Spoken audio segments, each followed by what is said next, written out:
ऑफिसवरती घेऊन जाऊन त्या ठिकाणी नानांनी दाखवून दिलेला आहे. मग का लोकप्रतिनिधी आज बोलायला तयार नाहीत, सांगायला तयार नाहीत? मग 3,000 कोटी तुम्ही निधी जर मानला म्हणून सांगत असताल, कुणाला तुम्ही 3,000 कोटी त्या ठिकाणी निधी दिला? गावोगाव गेल्यानंतर अनेक त्या ठिकाणी प्रमुखांच्या समस्या आहेत. अनेक तरुणांनी उठून सांगितलं, गावाची नाव घ्या म्हणलं तर सांगतो. सुटी गाव असेल, त्या ठिकाणी आसबेवाडी असेल किंवा हुंबड परिसरातल्या अनेक गावात गेल्यानंतर तिथल्या तरुणांनी सांगितलं की आम्ही 6 महिने वर्ष झालं रस्ता मागतोय. 6 महिन्यापासून म्हणजे लोकसभेच्या इलेक्शनच्या अगोदरपासून आमच्या गावाकडे येणारे रस्ते उकरले. 6 महिने केले नाही. 2 महिन्यापूर्वी आम्ही कालवा केल्यानंतर केला आणि पहिल्या पावसात दीड महिन्यापूर्वी पहिल्या पावसात आता केलेला रस्ता वाहून गेला. सुटीत तेच सांगितलं, आसबेवाडीत तेच सांगितलं, निंबोनी भागात देखील तेच आहे. बाळवणीकडे गेल्यानंतर सुद्धा लोकांनी सांगितलं कोमना ते बाळवणी निंबोनी हा रस्ता. आज रस्त्याची परिस्थिती काय आहे? किती दिवसापूर्वी केला? मग मी विचारलं त्या लोकांना, तिथल्या नागरिकांना, प्रमुखांना, का तुम्ही तक्रार केली नाही? त्यांनी विचारलं तक्रार कुणाकडे करायची? मी म्हणलं तक्रार लोकप्रतिनिधीकडे करायला पाहिजे. त्यांनी जेव्हा सांगितलं की या ज्या रस्ते जिथे वाहून गेले, खराब झाले, त्याचा ठेका जर लोकप्रतिनिधीच्या आमदारांच्या एजन्सीच्या जर नावावर असेल तर कोण त्या ठिकाणी आपल्याला न्याय देणार आहे? आज तालुक्यातले कुठल्याही भागाकडे जाणारा रस्ता तुम्ही करा, त्या ठिकाणी 7% अधिक रस्ते थेट आमदारांच्या स्वतःच्या एजन्सीच्या नावावर आहेत आणि राहिलेले 30 ते 40% रस्ते इतर त्या ठिकाणी बगल बच्च्यांच्या नावावरती त्या ठिकाणी रस्ते दिले. मग तो रस्ता तुटला, वाहून गेला, खराब झाला, तर त्या ठिकाणी आपण भांडायचं कुणाला, बोलायचं कुणाला? या अगोदरच्या 11 वर्षाच्या काळात त्या ठिकाणी अशा पद्धतीची अडचण आली तर लोकप्रतिनिधी नानांच्याकडे सांगितला तर सार्वजनिक बांधकाम विभागाचा अधिकारी पुढे बनवून ठेकेदार जो कोणी असेल ते समोर उभा करून त्या बाबतीत त्या ठिकाणी विचारणा केली जायची. चूक असेल तर अधिकाऱ्याला धारेवरती धरण्याचे काम मग जिल्हा परिषदचा असेल किंवा सार्वजनिक बांधकाम विभागाचा असेल किंवा कोणत्याही खात्यातल्या त्या ठिकाणी काम असेल तर ते लोकप्रतिनिधी म्हणून करण्याची भूमिका नानांच्या माध्यमातून होत होती.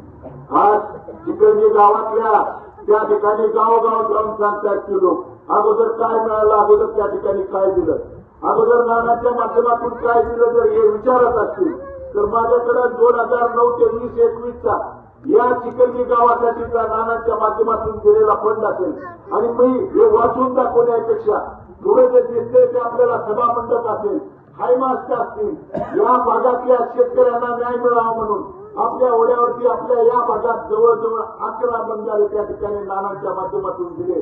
आणि आज 11 बंधाऱ्यामध्ये चालू असल्यानंतर माझ्या भागातल्या शेतकऱ्यांच्या त्या ठिकाणी विहीर असतील, बोर असतील, भागातल्या शेतकऱ्यांना पाण्यासाठी त्या ठिकाणी अनेक जणांच्या समस्या अडचणी त्या ठिकाणी सोडवण्याची भूमिका व्यक्त केली.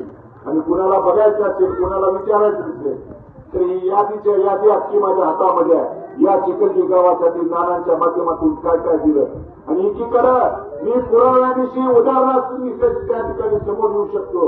पण मी काल गावोगाव फिरत असताना बंधून एक प्रकार घडला. आपल्या फेसबुक, व्हॉट्सअपवरती त्या ठिकाणी एक क्लिप फिरते आहे. तुमच्या आमदारांच्याकडून सध्या एक क्लिप फिरते आहे.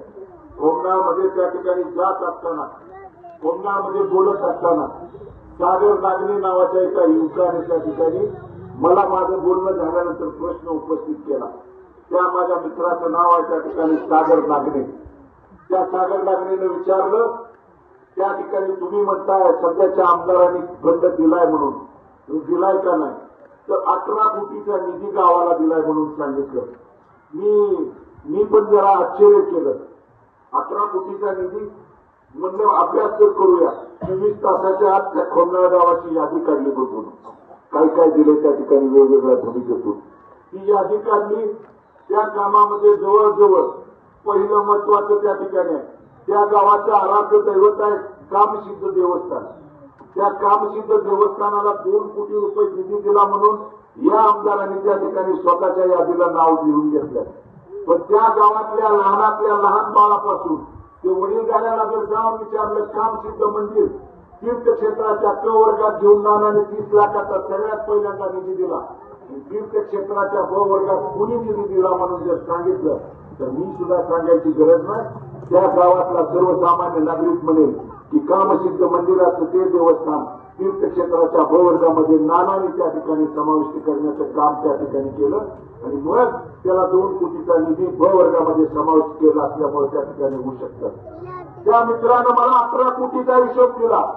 त्यांनी 18 कोटीच्या हिशोबामध्ये सगळं वाचलं. त्यांचं वाचून लिहून त्या ठिकाणी 18 कोटी 1 लाखापर्यंत झालं. पण त्यात लिहिलंय काय माहित आहे?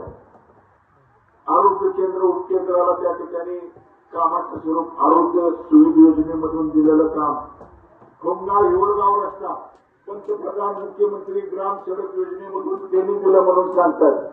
पण नानांनी मंजूर केलेला 18-19च्या काळातला तो रस्ता आहे. त्या ठिकाणी 19ला मंजुरी झाली. 19ला मंजुरी झाल्यानंतर विधानसभेच्या निवडणुकीच्या नंतर त्यावेळी कोरोना काळात काम त्या ठिकाणी होऊ शकलं नाही. पण त्या रस्त्याला जर पत्र कोणाचं असेल तर भारत नानाच्या मंजुरीचं पत्र आहे. मी त्या ठिकाणी सगळ्या लोकांना दाखवू शकतो, समोर येऊन बोलू शकतो. त्याचबरोबर यामध्ये आणखी एक त्यांनी उल्लेख केला, शेती पंपाच्या वीज जोडणी ग्राहकाचं देखील आमदार फंडात दिलं म्हणून सांगते. ही लिस्ट आहे माझ्याकडे बघून. वैयक्तिक टिपीच्या शेतकऱ्यांना योजना आहे ना एमएससीबीची 25चा डीपी त्या ठिकाणी खाजगी एखाद्या शेतकऱ्याने पैसे भरल्यानंतर डीपी मिळत आहे. ते सुद्धा जर एखाद्या शेतकऱ्याने खाजगी पैशातून घेतलं असेल तर लोकप्रतिनिधीच्या यादीला ते दिलंय म्हणून त्या ठिकाणी त्या गावात त्या ठिकाणी जाऊन सांगतात. त्याचबरोबर दुसरं एक आहे गाव अंतर्गत रस्ते कॉन्क्रिटीकरण करणे. ज्यावेळी नानांचं दुःखद निधन झालं आणि जानेवारी महिना 2000 त्या ठिकाणी 21ची गोष्ट सांगतोय.